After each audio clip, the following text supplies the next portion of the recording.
안녕하십니까. 다도건축사 사무소의 최현철 건축사입니다. 이번 시간에는 가각전제에 대해서 한번 알아보려고 하는데요.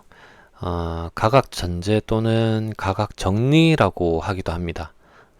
우선은 가각전제의 경우에는 도로 폭이 좁아지는 지역에 도로 교차점 지점의 교통을 원활하게 하고 시야를 충분히 확보시키기 위하여 도로의 일정 부분을 완곡하게 만드는 것을 가각전제라고 합니다. 자, 그러면 가각전제의 기본 법령부터 한번 볼 텐데요.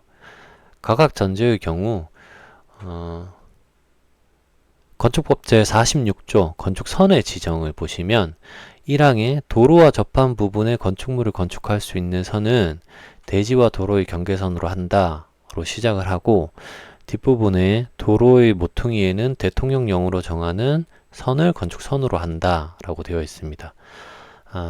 이 내용은 건축법 시행령 제31조 건축선을 보시면 1항에 46조 1항에 따라 너비 8m 미만인 도로의 모퉁이에 위치한 대지의 도로 모퉁이 부분의 건축선은 그 대지에 접한 도로 경계선의 교차점으로부터 도로 경계선에 따라 다음 표에 따른 거리를 각각 후퇴한 두 점을 연결한 선으로 한다 라고 되어 있습니다.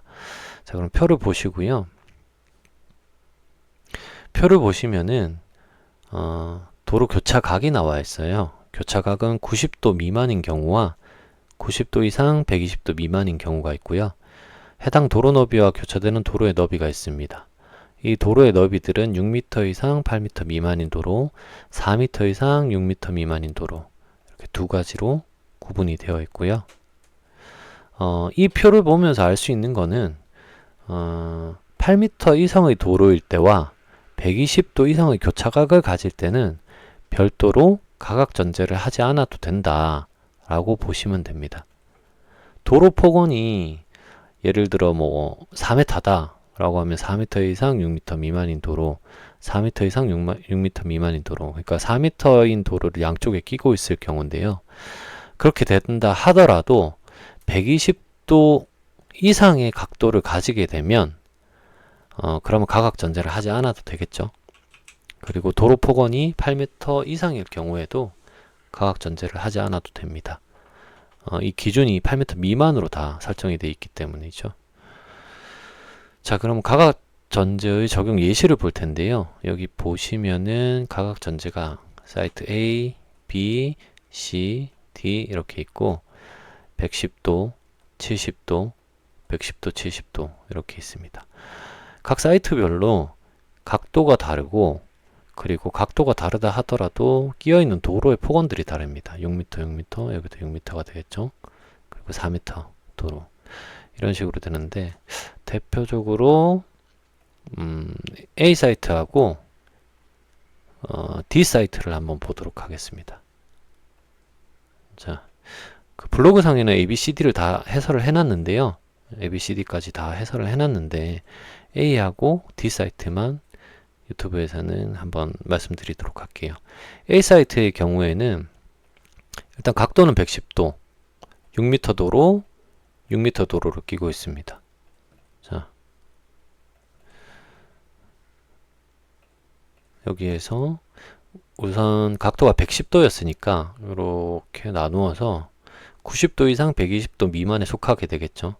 그리고 6m 도로니까 6m 이상인 도로, 6m 이상인 도로에 속하게 되고, 이 두 선을 연결하면 3m가 나옵니다. 그러면 가각전제는 각각 꼭지점에서부터 3m, 꼭지점에서부터 3m를 이격을 하고 이 두 선을 이은 선입니다. 이 부분이 가각전제로 인해서 도로로 만들어야 되는 선이라고 보시면 되고요. 여기에는 건축을 할 수가 없습니다. 건축선이 지정되는 거니까요. 건축을 할 수가 없습니다. 자, 그러면 D를 한번 보실 텐데요. D는 110도예요. 각도가. 자, D 같은 경우에는 110도에 6m 도로, 4m 도로를 끼고 있죠. 자, 이렇게 나누어서 110도니까 하단부를 보시면 되고요. 우선은 순서는 상관이 없어요. 4m 이상 도로가 있고 교차되는 도로가 6m였죠. 그래서 이렇게 두 선을 연결하면 2m가 됩니다. 6m 먼저 한다고 하더라도 6m 도로가 있고 4m 도로가 있죠. 이렇게 연결해도 2m가 나옵니다. 순서는 상관없어요. 그래서 자, 올려보시면 이 2m를 어떻게 적용을 하느냐. 꼭지점에서부터 2m, 꼭지점에서부터 2m. 그래서 이 두 선을 이은 선이죠. 이 부분이 가각전제가 되는 선입니다. 건축선이 되는 겁니다. 그럼 건축 행위를 할 수 없다 라고 생각을 하시면 되고요. 이 표에서 보는 것처럼 지금 보시는 이 그림에서 4m 도로를 기준으로 우리가 우회전을 할 경우가 있고 좌회전을 할 경우가 있는데, 우회전을 할 경우에는 각도가 110도고 좌회전은 70도예요. 근데 각각의 도로 폭언은 동일합니다. 6m 도로와 4m 도로, 6m 도로와 4m 도로. 근데 각도가 다르기 때문에 이격 거리가 달라집니다. 이 말은 법의 취지를 한 번 더 생각해 보면 추론을 할 수가 있어요. 그러니까 오른쪽으로 우회전 할 경우에는 110도라는 각도가 있기 때문에 차량이라든지 보행을 하면서 사람들이 지나갈 때 그 다음 도로까지 시야가 잘 나오기 때문에 2m 정도만 확보를 한다, 건축선으로 지정을 한다라고 해석을 하시면 되고요. 좌회전을 할 경우에는 각도가 70도이기 때문에 왼쪽에서 오는 차량이라든지 행인이라든지 이런 사람들과 부딪힐 수 있는 여지가 많아요. 그래서 3m까지 건축선을 확보를 하는 걸로 생각을 하시면 돼요. 그래서 같은 도로를 끼고 있다 하더라도 각도에 따라서 더 많이 건축선을 이격해야 된다, 더 많은 공간을 건축선으로 지정이 된다 라고 생각을 하시면 될 것 같습니다. 자, 이상으로 오늘은 가각전제에 대한 내용에 대해서 한번 알아봤고요.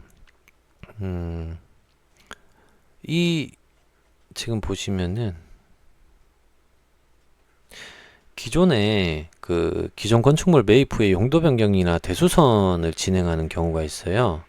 그럴 경우에도 혹시라도 가각전제가 되어 있지 않다면은 가각전제를 하셔야 돼요. 그래서 건축물이 이렇게 몰려서 건축이 되어 있다라고 할 경우에 현행법을 따라야 되기 때문에 이 현행법에 따라서 건물의 일부를 잘라내야 되는 상황이 생길 수도 있습니다.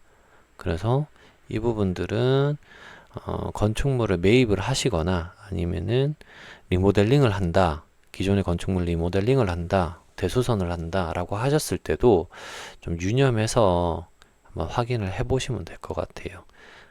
단순히 건축행위를 허가를 받는다고 하는데, 허가를 집어 놓고 난 다음에 모든 건축물이 다 허가가 인정되지는 않습니다. 그래서 가까운 건축사 사무소나 전문가에게 상담을 한번 받아보시기를 바랍니다. 이상으로 오늘은 가각전제에 대해서 한번 알아봤습니다. 감사합니다.